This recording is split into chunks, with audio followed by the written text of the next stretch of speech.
joognaa santarka Kurtilo ka tirsan degmada Wardheer ee gobolka Doolo halkan waxaanu ka hirgelinay dhismaha malcaamad quraanka kariimka ah malcaamadan waxaa loo dhisay oo loo waqfay Sheekh Cali Cawke oo ah sheekhan curyaanka ah oo halkan degan horena aan u baahinay maantana waxaanu loo dhisay dugsi quraan 2 qol ah oo loogu talagalay wiilasha iyo gabdhaha dugsigan quraanka kariimka waxaa waqaftay oo dhistay gabadh leeyahay xiis warsame hooyo Soomaaliyeed hooyo khayr jecel xiis warsame Allah ku barakeeyo ilaahay maalkaaga dadkaaga hantidaada Allah ku barakeeyo sadaqa jaariya wala baxday ilaahay sadaqa jaariya kaaga dhigo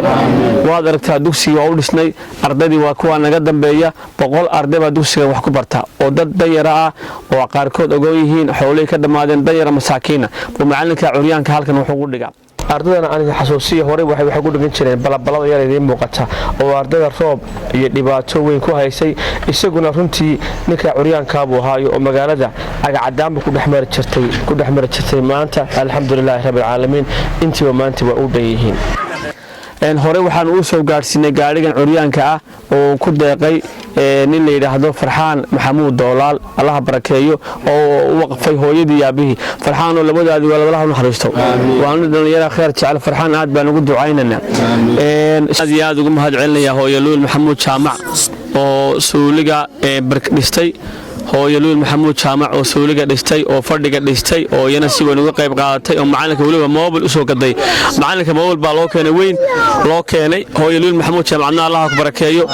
maanta hooyo Luul farxad baan joognaa macalinkii waa u dhisnay guriga waa u dhisnay waxa weeye barkadii waa loo qodayaa Luul Allah ku barakeeyo waxaan halkan qalabta aan ardayda sidoo kale guddoonsiinana deeq kutubo quraanka kariimka kutubada quraanka kariimka waxa bixiyay oo si gaar ah u bixiyay إلا هذا عبد العزيز ثلاث سمتر وأهل دليل خير جعل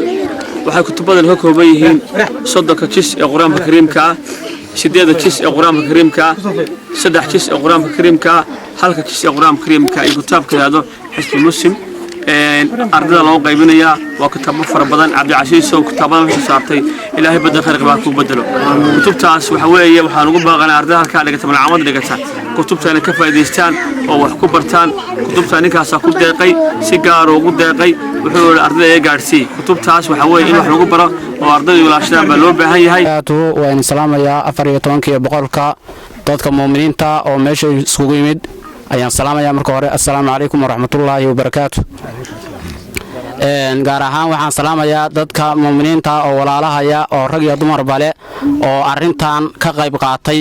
oo waxa weeyaan soo diyaariyay oo dugsiga saa u dhisay oo waxa weeyaan dhiska soo dhiibay oo lacagta soo dhiibay ayaan u mahad celinayaa khayr Allah oo siiyo xiis warsame Allah barakeeyo khayrna Allah siiyo dambigeedii iyo mataqaana dambiga waalidkeena Allah dhaafo Cabdi Casiis صلاة سماتر عبد العزيز صلاة سماتر ولا لا وانكسلام يا السلام عليكم ورحمة الله وبركاته خير الله كوسيو وانكور قبائنا كهوشان كقيب كشيء خير الله كوسيو مراد كاجا الله سارو وحنونه كوي الله كعافيو عدو واجنا الله قبته متسكية متششية والله قبته إلهي كاره على النقطة جنة فردوسنا الله كوجيو تكسو قرآن أو لبقول أو هدي الله كوسنا وقولي هاي ay dhistay xiis warsame waa igu deeqday Cali Cawke oo ninka curyaanka oo hadda waxa weeye bidixda fadhiya annagu waxa weeye hadaan maaragtay deegaanka ku tulanahay ama odayaasha deegaanka jooganahay ama dadka islaamka nahay ama dadka ilmihiisu dhigtaan aan nahay waxaan u ducaynaynaa xiis warsame khayr badan Allah siiyo خير من ujeedada ula baxday Allah gaarsiiyay dadka kale oo muxsiniinta oo ehelka oo hadii alla ku soo ogol yahay hawsha ka qayb qaatay ama gaariga ha noqoto ama wax la qaban doono ha noqoto ama kitaab ha noqoto ama waxa way suuliga dadkiisa iyo fadhigiisii iyo qorshihiisa loo sameeyay ha noqoto dadka ehelka oo muxsiniinta oo hawsha ka qayb qaatay dhamaantood u ducaynaynaa ilaahay ha barakeeyo halkan hawsha galabta ka dhacday soo abaabulay ama sadaqada kula baxay ama lacagta soo dhiibay oo guryaha dhisay oo macalinka iyo ardadiisa fariisiyay ma ay fadhiyeen fariisiyay ilaahay waxaan weydiisanaynaa dambigooda iyo kii waalidkood ba ilaahay inuu dhaafo ilaahay qur-aankiisa wuxuu ku yidhi wamaa tuqadimuu lianfusikum min khayrin tajiduuhu cinda allah qof walba wixii uu geysto hortiisuu ka helayaa ilaahay baa ballan qaaday waad helaysaane dembigiinna iyo kii waaridkiin baa allaha dhaaf dembigiinna iyo kii waaridkiin baa allaha dhaaf macallinka curyaanka waa nin weyn dugsi buu dhigaa tan iyo hameenkii uu dhashay waa jiitamahayay oo dhulkuu galgalanahayay